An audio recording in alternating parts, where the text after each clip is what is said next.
Yo, what's going on guys, it's Cynical and welcome back to another video. Today for you guys, we're going to be taking another look at the Kingdom Hearts 2 Final Remix fan-made project. This is a project currently being helmed by Redraw Studios. It's been developed by a team of almost about 16 people, and the idea here is to, yes, fully recreate Kingdom Hearts 2 in the Unreal Engine 4. Now, we've talked about this project a couple of times as it did begin in the earlier half of last year. So far, we've done 2 videos towards it. So I do suggest if you guys want to keep up with the progress, I'm going to leave the links to those 2 videos in the description down below. That'll give you all of the information you pretty much need to know about the project thus far. But here is the next update. Keeping in mind that everything you guys see in these videos are a work in progress. It's currently in an alpha stage, and any bugs or mishaps that we do come across will be fixed in due time. Again, this is a pretty damn ambitious project, but seeing these updates rolling out from Redraw, and especially just seeing him releasing these public playable alpha builds so that the public can actually play and hand back feedback, is really nice. It goes to show that him and his team are very serious about the project in hand. As I said, this is a public alpha test, so if you guys want to try this out for yourself, I'm going to leave the link towards that in the description down below as well. So this is alpha build version 6 and comes through with a few new exciting updates.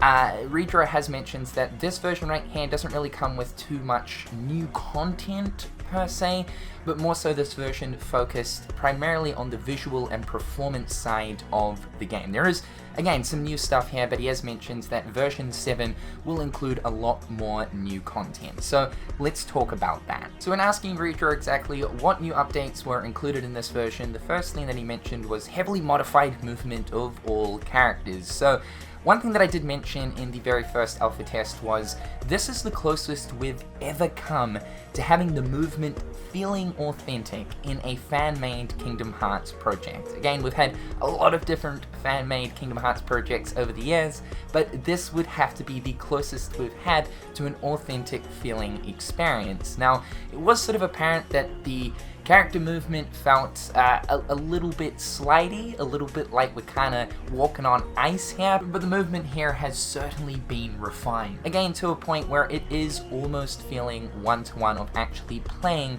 Kingdom Hearts. As we have already mentioned, all of the animations are one-to-one, so just as we would see Sora moving in an actual Kingdom Hearts game, it is apparent right here, and really does take me back how well a lot of the animations are so far working in the project. The performance of the project is now working a lot smoother for higher end and lower end PCs. Back when I was testing it for the first time, it did feel a little bit stuttery in areas when playing on higher resolutions, but now here playing in 2K, the game is absolutely buttery smooth. It's feeling as smooth as a warm block of butter, so fantastic that the team right here have ironed out performance issues. Jalil Deroxys has been added as a playable character, so you can muck around now with him. He's also got his dual wield combo too, looking really nice. Actual proper enemy AI has been added in the combat testing area along with some other world areas too, previous to which we could only really test out combat on the surveillance robot Heartless, which were idols, so it's cool to see now that enemy AI actually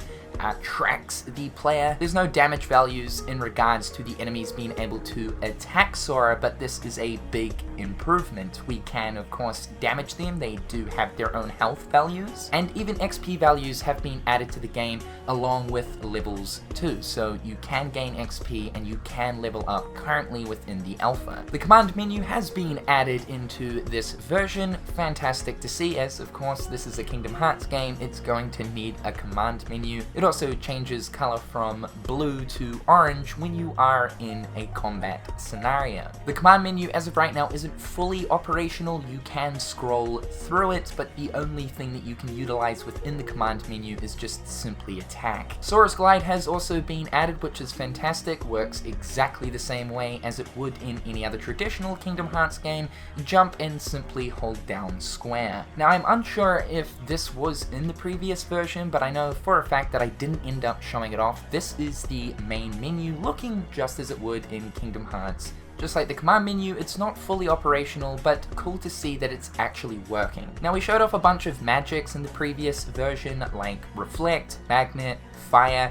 Again, I'm unsure if this specific magic was in the previous version, but I know I didn't show it off. This is Thunder being used. As I said, the command menu isn't fully operational, so for the time being, the magic is hotkeyed to certain different keys on the keyboard. But what's cool is the magic does work against enemy AI. I may as well show off some of the drives again, as I didn't show off Master Form as well as Anti-Form, but let's just go through them for the sake of if anyone missed out on this. So first things first, Fellow Form, and yes, you'll notice that obviously the drive form animation is here as well, looking nice and crispy. We then have Wisdom Form, which is probably for me as of right now the most impressive to see working in a fan project, because it's looking very close to being one-to-one. The walking animation with Sora simply gliding along the surface of the ground, as well as all of the correct particle effects going on. We have Master Form right here looking juicy, juicy, juicy. As of right now though, the attack animations aren't all fully working,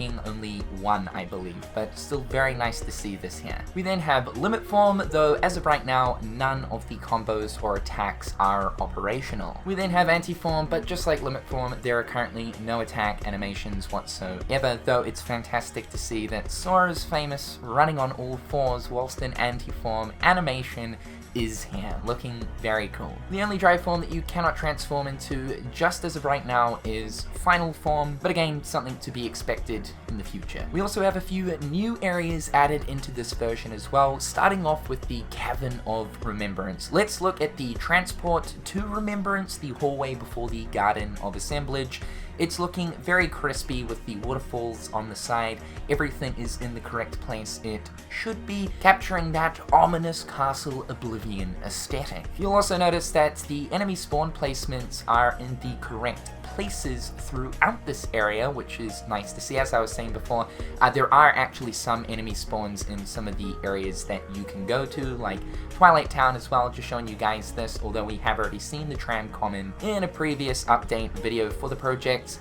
Now the enemy spawn placements are in the correct positions. We then have the Garden of Assemblage, and my god, seeing specifically the Kingdom Hearts 2 version of it, because of course we got a version of it within Kingdom Hearts 3, but the KH2 version of it in the Unreal Engine 4 looks magnificent. Here is Candy Cane Lane from Halloween Town in Kingdom Hearts 2. What I really like too is for some of these areas, there's currently no boundary limits put in, so you're able to just explore out of bounds places, which is nice, especially for Candy Cane Lane, being able to walk up onto the snowy mountains. Here we have the ballroom from Beast's Castle. It really does take me back seeing some of these old Kingdom Hearts 2 areas in the Unreal Engine 4 looking this amazing. Of course, we got to see some familiar areas in Kingdom Hearts 3 that were in Kingdom Hearts 2, running in that modern engine, with the likes of areas of Twilight Town, although we didn't get absolutely all of Twilight Town, and also looking at some areas of Radiant Garden. It really does take you back and is quite nostalgic, seeing all of these familiar places you spent so much time exploring in your childhood, but now with a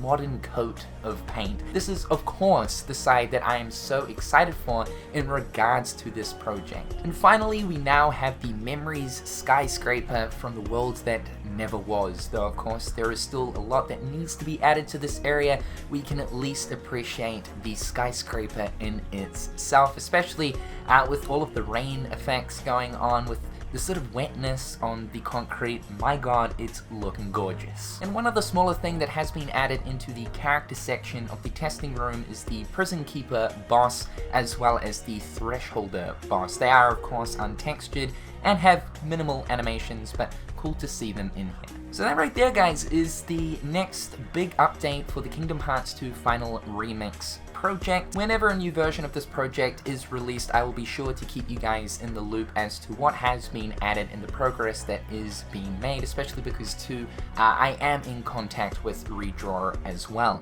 I do have to say though, this takes me back every single time I see progress or clips or images or whatever from Redraw over on Twitter, which I suggest you guys go follow him if you are interested in keeping up with this project. It really, really does take me back, and more so because I've been keeping an eye on this guy's work ever since I started doing Kingdom Hearts here on YouTube all of those years ago. In fact, one of my very first Kingdom Hearts fan game videos was on a project of his in the Unity engine, and comparing that fan project to this one that we're seeing right here, I gotta say kudos to this man for just how much progress he has made in his game development skills over the years. Of course, it's not just Redraw, keep in mind there is a small team here, but collectively seeing all of their skill sets come together, and with the helming of Redraw, it's amazing what kind of turkey drumstick they have seasoned thus far. However guys, that is all for today's video. Hopefully you dudes are having an absolutely juicy one. As I said,